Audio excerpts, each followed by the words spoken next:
Guys, I have to tell you the truth. I was wrong.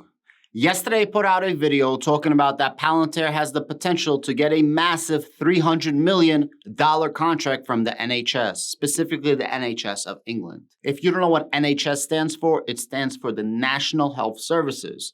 So I'm a grown-up and I'm man enough to admit when I was wrong. Yesterday, I said that the contract is worth $300 million. Well, today, an article came out from the UK Financial Times where they said that Palantir is the front runner of getting this contract, but the contract is not, and I apologize again for getting the numbers wrong, but I just try to put the dots together. They said it's not $300 million. They actually said that it can be a potential 10-year, $1 billion contract. A 10-year, $1 billion contract for Palantir. And the article goes on to say, once the NHS actually uses Palantir, what are the chances that they're going to leave Palantir? What are the chances that Palantir will not be the operating system of the NHS? Slim to none. Because once you're using Palantir, there's no reason for you to use anybody else. And it's pretty evident that once you use Palantir for just a small piece of your organization, you end up using Palantir for a larger contract in the future. It happens time after time after time. It happened with the US Army. It's happening right now with the NHS. It's happening with American healthcare. It's happening with Space Force military and other huge corporations. That's why we have a net over net retention of over 100, which means that once you have a contract with a company or a government, they end up expanding on that contract for future use. Before we go any further, let's define what exactly the NHS is. The duties and responsibilities of the NHS England is responsible for commissioning NHS primary services such as GPs, general practitioners, pharmacists, and dentists, including military health services, as well as some specialized services. It also sets a lot of strategies and acts like something of an NHS headquarters. Now, it's very important to understand this is the NHS England. There is also an NHS UK. The UK is not just England. It's England, Ireland, Scotland, and Wales. That's the UK. So it's possible that if Palantir can get in with the NHS England, which is the headquarters, right, of the entire UK NHS, it's possible that they can expand their contract and get other countries, get the entire United Kingdom. So this is an ever-evolving possibility, an ever-evolving contract. Let's read the article. The US Data Analytics Group hires health service executives in a bid to secure a £360 million contract. So this contract was £240 million. Now this is extended to a £360 million. That probably explains why we did not get a winner in June like we were supposed to. They probably expanded on the contract parameters, what exactly the company needs to do for the NHS, the length, and obviously the financial compensation of the contract in a whole. But to be honest, this article gives us a lot more information than just this. Stick with me. The US analytics company Palantir is gearing up to become the underlying operating system for the UK's National Health Service, poaching senior NHS officials as part of the bid to win the £360 million contract to manage the data of millions of patients across England. It's funny, I made my video yesterday and I had a comment. One guy is like, listen, Adam, you should stick for stock picks, but I don't do stock picks. I don't do financial advice. I'm just an entertainment educator at best. And then the guy is like, you don't know anything. Palantir can't help the NHS system. They can't, do anything. Something like that. I made the video yesterday. And I'm like, guy, why are you so mad? I'm not saying Palantir is gonna completely solve everything, but Palantir is gonna help because it does data processing. And one of the main issues with NHS, and I don't live in England, just from people that I know and what I hear is there's a huge problem of logistics, a supply and demand. It's just like anything to do with finance, except as healthcare. There is more demand than there is supply. The demand for healthcare outpaces the supply of healthcare. Well, when it comes to finances, how do you solve bottlenecking? You do data management. So Palantir can help with what's happening. I'm not saying it's going to be fixed overnight, but obviously this is a huge contract that's going to last many years. And if Palantir can help with the NHS England, then they get the NHS UK. And if they can help with the NHS UK, then they're going to get into European Union and other countries of Europe and other countries of around the world. It's a gateway to be able to get all of these other contracts. And this is going to be a proof of action. Why do I say proof of action instead of a proof of concept? Proof of concept was during COVID, when all of the vaccines were put out, when all the PPP was put out, not only in America, but also in the UK. Palantir was vital in distributing all of this. Now, a lot of people can say, well, the PPP response and the COVID response and the vaccine response was terrible.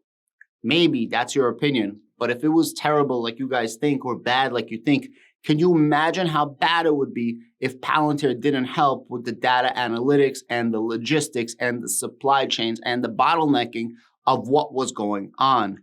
Palantir had a major, vital role in this COVID pandemic. And it looks like Palantir is going to be able to expand on their contracts with a lot of these governments, with a lot of these companies. And it's evident, you see it right here.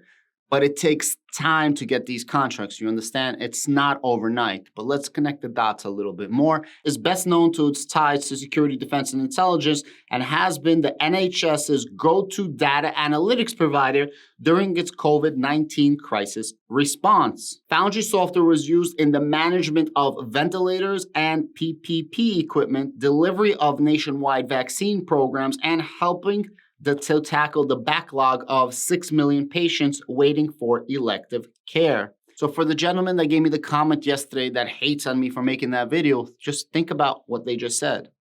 They were responsible to tackle the backlog of 6 million patients. It's all about data analytics and how efficient you can be with what you have. It's not always what you have, right? Obviously, you want an abundance of supply. Obviously, you want an abundance of resources. But in the real world, you don't have that, especially in Black Swan events, as Palantir always says, with COVID and healthcare. So Palantir is going to do the best it can with what you got, not the best it can with what it got. It's going to make you a better version of you with all of its data analytics processing. This is the part that I was wrong about, or the part that I was not privy to. I didn't have this information, and for this I apologize, but the contract is coming out to be a much, much bigger play than we all could have thought, imagined, fathomed, or connected the dots for. Over the next few months, Palantir will bid for a 5-year, £360 million contract for the proposed federated data platform, a new data tool to connect the integrated patients and other data sources from across the health system, so real-time decisions can be made effectively by clinicians and bureaucrats. The contract is due to be awarded in November of this year. If the contract is awarded in November of this year, you will see it in the results of year over year or Q1 of 2023. I told you guys many times before, I believe Q3, Q4, and Q1 of 2023 are going to be massive quarters for Palantir, where there's going to be an influx of a lot of government contracts, not only nationally, but internationally, abroad, for many various reasons that I've been mentioning on this channel all the time.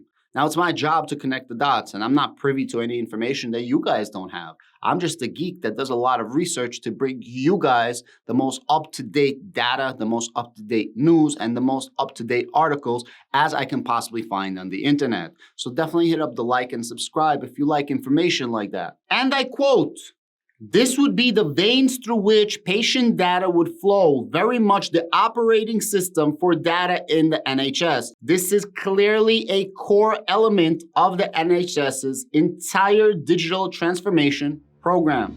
Wow! Wow!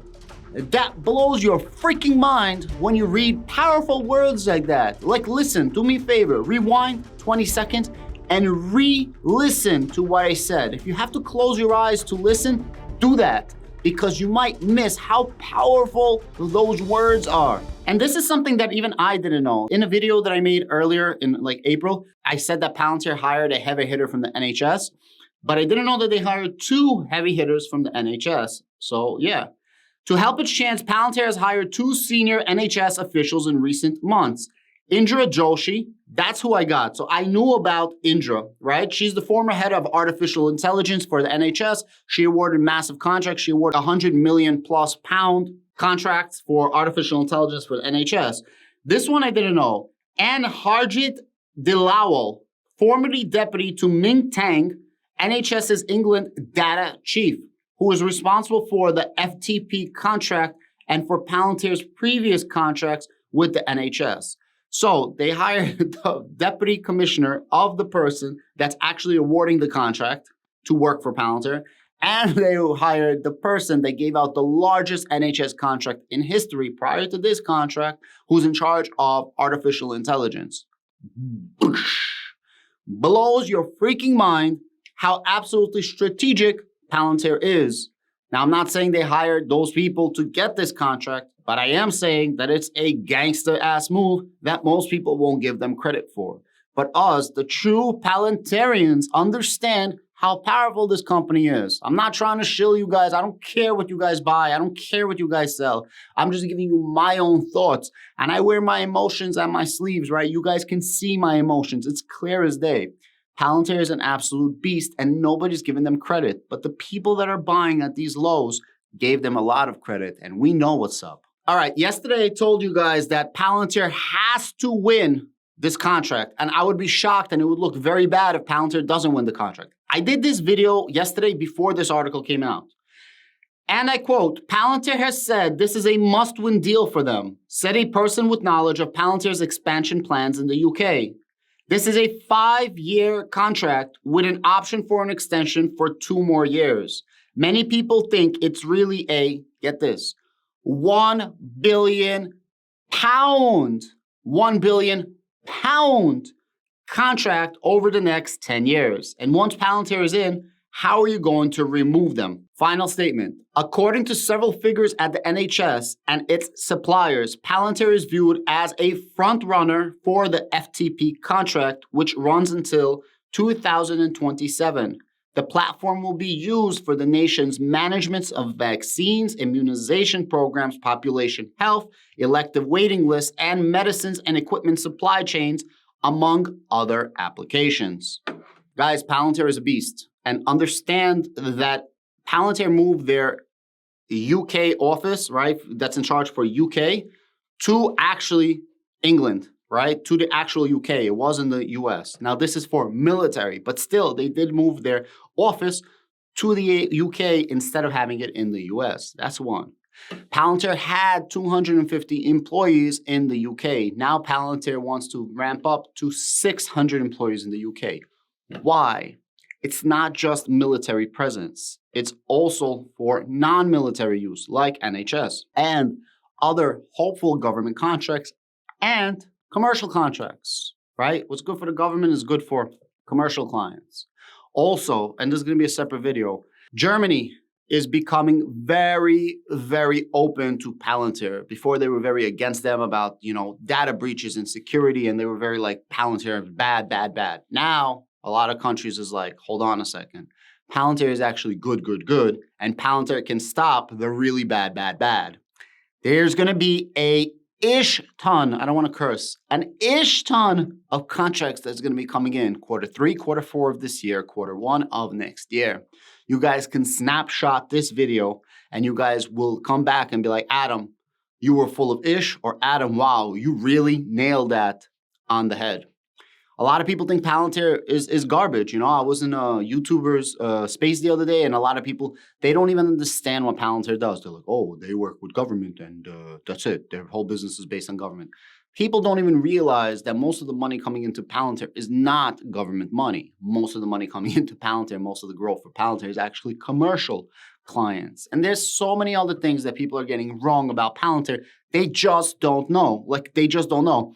And instead of somebody to be like, you know what, Adam, you're right, we don't know, or we don't want to comment on something. No, people just talk out of their ass, and that's a problem.